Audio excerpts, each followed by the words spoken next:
Halo, apa kabar? Assalamualaikum warahmatullahi wabarakatuh. Selamat menjalankan ibadah puasa. Saya Hersbun Bonarif dari Forum News Network bersama dengan Bung Rocky Gerung. Bung Rocky, hari ini DPR mengesahkan revisi Undang-Undang TNI. Aklamasi. Semua partai di parlemen termasuk partai yang katanya oposisi, semua fraksi maksud saya, PDIP, itu malah dia yang menjadi juru bicaranya ya. Dan sementara di kalangan civil society itu terjadi penolakan besar-besaran. Bukan ini kan mulai dari mahasiswa, perguruan tinggi, aktivis dan sebagainya. Tapi tampaknya pemerintah dan DPR sudah mencapai satu kesepakatan. Ya, seberapa besar pun penolakan undang-undang itu tetap harus disahkan. Ya tentu ada cukup banyak alasan untuk sebut saja mendistribusikan personil tentara di dalam berbagai lembaga. Dan kita bisa pahami kalau upaya itu dimaksudkan untuk memperkuat lembaga-lembaga itu karena ketiadaan atau kekurangan kapasitas. Dan kalau kita lihat lembaga sipil, kalau lembaga sipil itu diduduki oleh TNI, itu penanda bahwa kapasitas sipil tidak mencukupi. Kan logikanya begitu tuh. Kalau pada akhirnya penambahan jumlah lembaga yang dianggap layak atau signifikan diduduki oleh militer, tentu ada alasan yang lebih teknis, yaitu keahlian militer di bidang pertahanan, di bidang wilayah yang memerlukan semacam filosofi tentara itu, army readiness, kesiagaan militer. Dan itu harus diterangkan di dalam bentuk yang paling absolut, yaitu ada kedaruratan, kan itu dasarnya tuh. Jadi kalau kita periksa argumen hari-hari ini yang menginginkan atau memungkinkan lembaga-lembaga sipil itu diduduki atau diselenggarakan oleh personel militer, tentu keterangannya mesti lengkap. Apakah kini ada kedaruratan menuju perang misalnya, atau memang sipil kekurangan kapasitas sehingga harus minta di bail out oleh kalangan militer. Kan itu debatnya ada di situ tuh sebetulnya. Jadi kita mau tunjukkan dulu bahwa alasan-alasan yang beredar hari-hari ini tidak cukup untuk menerangkan perdebatan yang ada sekarang. Tentu kalangan masyarakat sipil, LSM, mahasiswa, universitas, para peneliti datang dengan poin yang final bahwa negeri ini sudah mengucapkan janji untuk tidak melibatkan tentara di dalam wilayah politik, di dalam wilayah pengambilan keputusan yang sifatnya tidak dalam keadaan kegentingan perang. Kan itu dasar dari demokrasi. Jadi sekali lagi kita coba pahami bahwa bukan sekedar perselisihan, friksi mulai terlihat, yaitu bagaimana argumen TNI diajukan supaya reasonable. Yang kedua, bagaimana supaya argumen masyarakat sipil diterima sebagai argumen historis, yaitu sejak reformasi prinsip-prinsip bernegara itu didasarkan pada the supremacy of civilian value. Jadi yang supreme itu bukan orang sipil, tapi nilai sipilnya tuh. Saya ulangi lagi, the supremacy of civilian value. Jadi nilai-nilai sipil itu yang diunggulkan dalam sistem demokrasi. Nah, kalau nilai-nilai militer itu dipaksakan ke dalam nilai sipil, maka akan berlaku hal yang sebaliknya, yaitu span of command. Dalam kehidupan sipil itu demokrasi artinya bercakap-cakap dan berselisih itu. Sementara nilai di dalam militer tidak boleh ada perselisihan karena mesti efektif. Komando adalah komando itu. Jadi saya kira itu awal kenapa kita mesti bahas masalah ini secara fundamental artinya secara filosofis. Tentu saja bagi pemerintah dan TNI penolakan besar-besaran itu sangat mengejutkan, Bung Rocky. Itu terlihat dari respon dan cara mereka menghadapi aksi unjuk rasa itu dengan mengerahkan personel TNI dan Polri secara besar-besaran dan terkesan show of force. Ini bahkan banyak melihatnya intimidatif gitu. Jadi bila masyarakat sipil bereaksi keras terhadap RUU TNI ini, dan akademisi juga punya prinsip yang sama, mahasiswa, para peneliti, dosen, itu menunjukkan bahwa masih ada dalam ingatan kita satu evolusi di dalam sejarah Republik ini sejak perang kemerdekaan, ketika TNI memang harus terlibat pada waktu itu secara organik. TNI terlibat dengan kepentingan rakyat karena upaya perjuangan kemerdekaan, sehingga ada gerilya, ada basis-basis tentara yang memang disupport logistiknya oleh rakyat, dan itu keadaan gerilya sebetulnya itu. Nah, itu yang kemudian disebut sebagai kalau nggak salah Profesor Salim Said yang menulis disertasi The Genesis of Power, apa istilah bahasa Indonesianya, Genesis of Power, asal usul kekuasaan. Nah, asal usul kekuasaan itu melekat di dalam tradisi tentara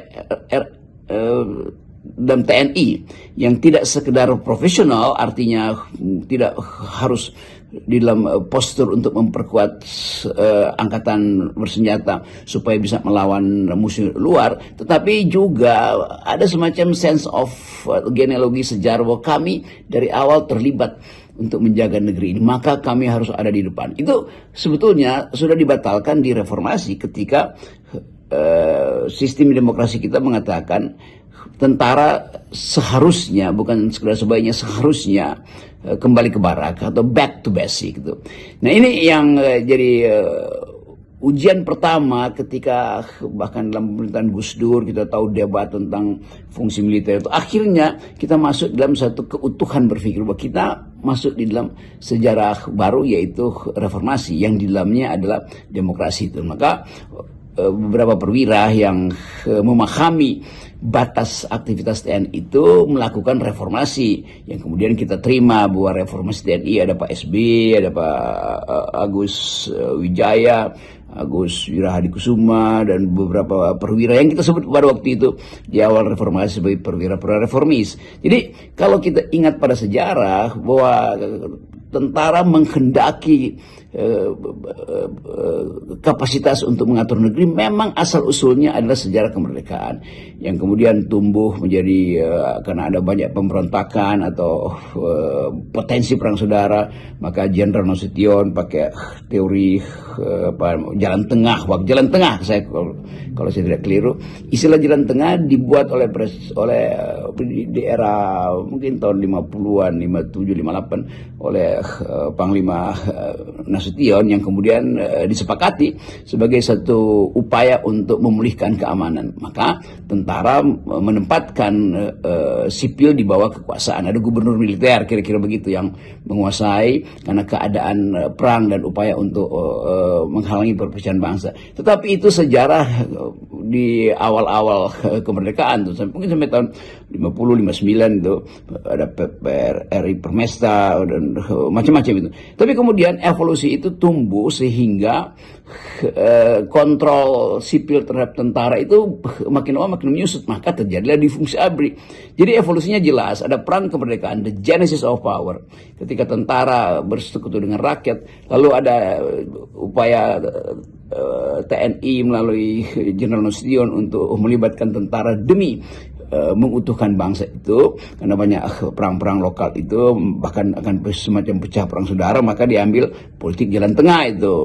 Lalu berevolusi lagi menjadi difungsi ABRI ketika Pak Harto itu mengendalikan sepenuhnya militer untuk menjamin stabilitas politik. Jadi sejarah ini yang mesti kita pahami, bahwa difungsi itu asal usulnya bahkan dari zaman Bung Karno itu, tetapi alasannya macam-macam. Nah, kalau sekarang orang mengingat bahwa akan ada kembali ke era difungsi, ya tentu mungkin kalangan TNI menganggap ya nggak mungkin ke situ. Iya, tetapi poin yang baru sekarang dipahami oleh masyarakat sipil bahwa ini negara demokrasi, maka kekuasaan penentuan kebijakan itu ada di wilayah sipil tadi, wilayah nilai-nilai sipil, saya ulangi.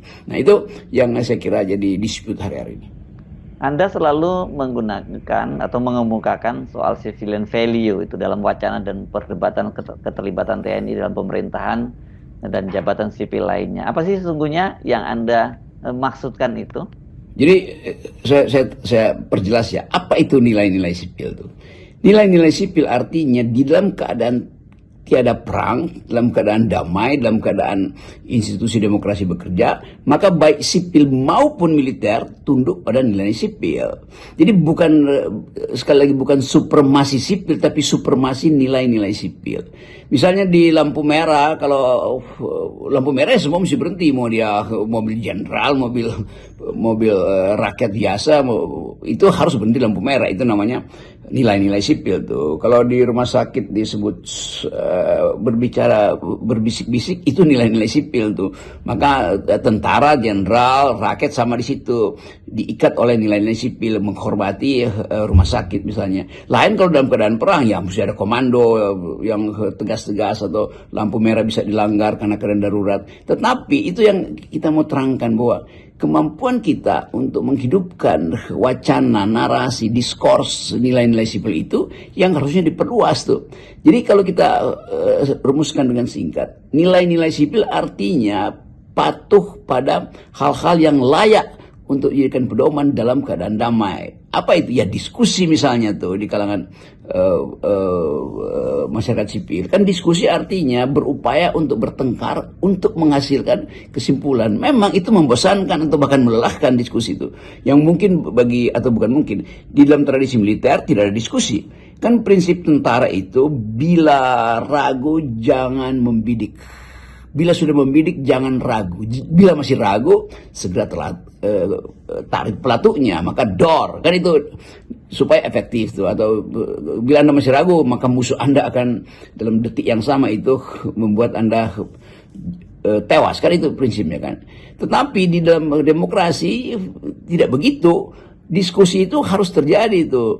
Nah, kalau istilah military efficiency itu dipakai di wilayah sipil, maka berhentilah diskusi. Demi efisiensi tradisi komando militer, maka tidak boleh ada diskusi itu. Dan nilai-nilai sipil harus berhenti. Jadi ini perbedaan paradigma yang sifatnya fundamental. Nah, kita mau ingatkan ini supaya betul-betul kita pahami bahwa protes masyarakat sipil itu harus ada pendasaran filosofisnya, bahwa di dalam tradisi masyarakat sipil diskusi ngotot-ngototan itu penting untuk menghasilkan desain-desain kebijakan yang bahkan sifatnya tentatif, sementara, alternatif, rolling plan, bahwa rencana itu bergulir mengikuti keadaan. Nah, itu berbeda dengan tradisi di dalam sistem militer, span of command, itu atas bawah itu betul-betul perintah satu tuh. Di masyarakat sipil tidak mungkin begitu tuh. Nah, ini saya kira hal utama yang kita ingin supaya rancangan undang-undang itu dipahami dalam konteks perjuangan untuk menghasilkan kembali Indonesia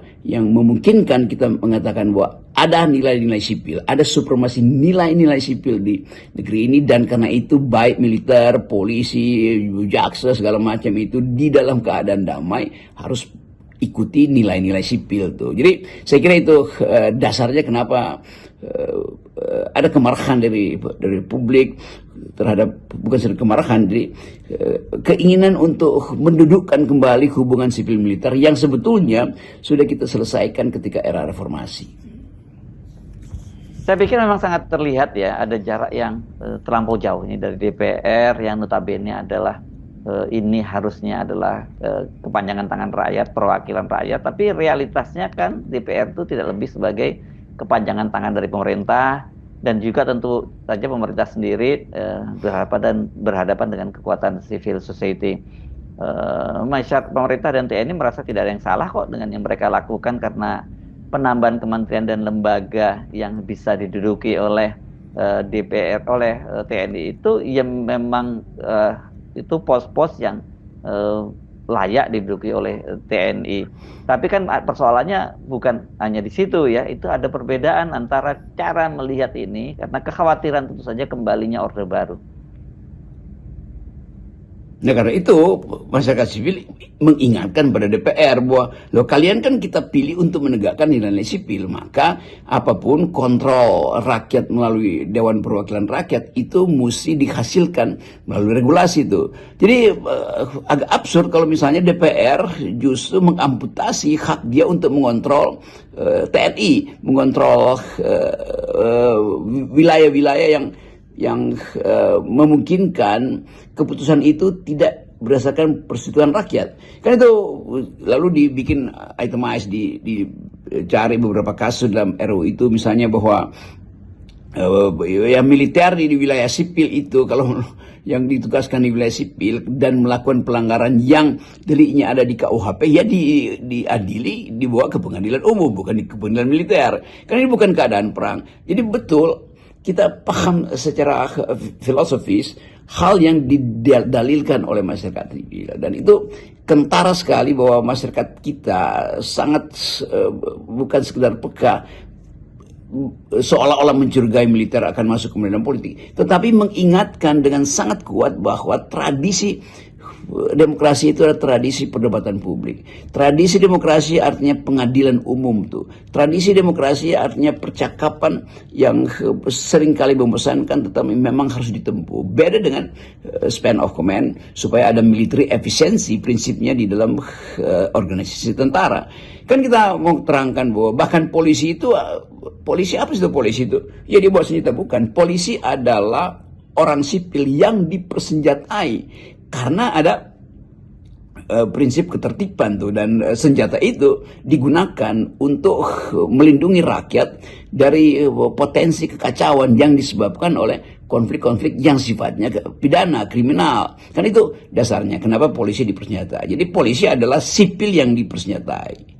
TNI bukan sipil dari awal. TNI dapat hak eksklusif untuk memonopoli alat-alat kekerasan.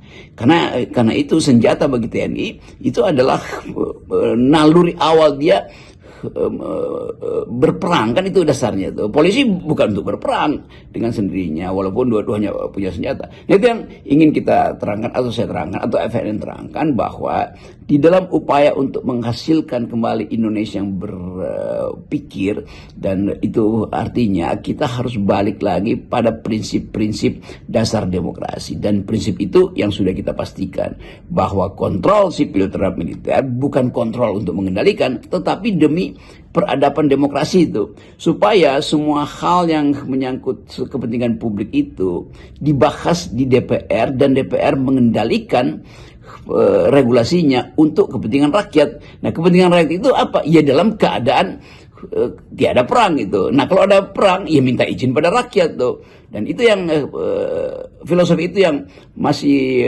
absurd, bukan absurd, masih blur, masih kabur dalam aturan undang-undang. Nah, itu yang mencemaskan, jangan sampai tafsir terhadap undang-undang itu menyebabkan kembalinya militer dalam politik. Jadi kecemasan masyarakat sipil itu sangat mendasar dan sangat filosofis. Saya pikir Presiden Prabowo harus lebih peka dengan tuntutan civil society di tengah berbagai persoalan ekonomi dan ancaman krisis saat ini. Karena mungkin mereka menganggap ini hanya riak kecil, ya, dan kemudian kesalahpahaman terhadap pemerintah. Namun perlu kita ingatkan bahwa orang itu sering tersandung dan jatuh itu karena kerikil kecil, bukan karena batu besar. Kita hanya ingin ingatkan pada Presiden Prabowo bahwa ada potensi krisis karena ketegangan politik yang bisa masuk intrusi ke dalam perdebatan soal hubungan sipil militer ini.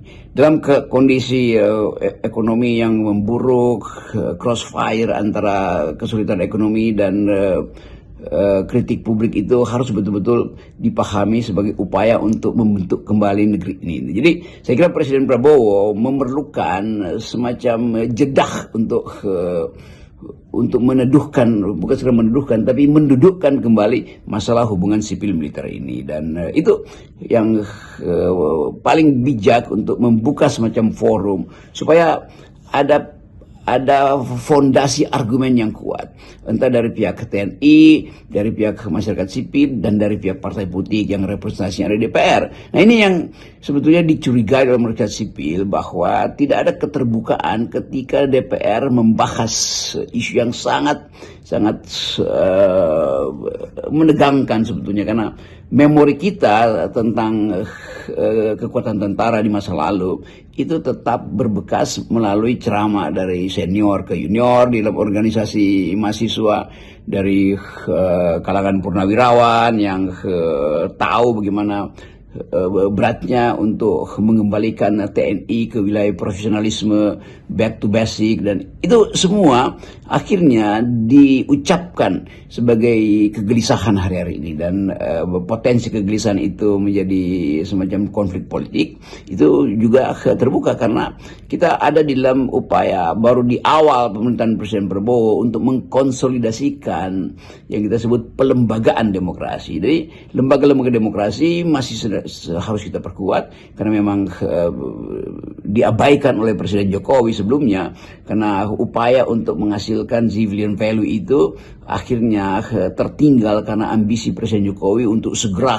memperlihatkan kepemimpinan beliau itu di bidang infrastruktur. Maka semua ide tentang demokrasi tidak dibicarakan, tidak pernah dibicarakan oleh Presiden Jokowi. Nah sekarang kita dapat impactnya itu atau negatif impactnya, bahwa akhirnya kita tidak punya kapasitas untuk berdebat karena lembaga-lembaga demokrasi ini tidak diasuh dengan baik oleh Presiden Jokowi sebelumnya. Nah Presiden Prabowo ada di dalam kesulitan itu tuh. Beliau menghadapi kesulitan ekonomi, beliau menghadapi upaya untuk menstabilkan politik karena masih ada perselisihan antara blok yang menginginkan Presiden Prabowo lepas dari kendali atau remote dari Presiden Jokowi, dan itu menimbulkan semacam persepsi baru bahwa kita memang harus mengulangi reformasi jilid 2. Nah kira-kira itu yang beredar sekarang kan. Tetapi sekali lagi harus ada semacam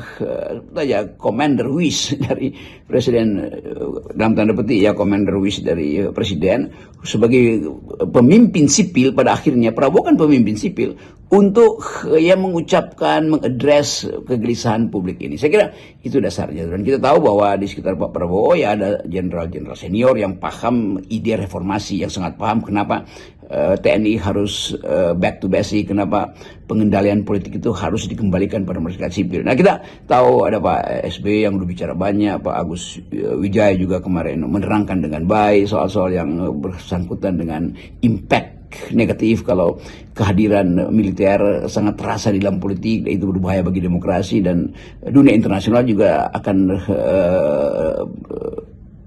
ribut sedikit untuk menuntut konsistensi Indonesia di dalam soal tadi, the supremacy of civilian value.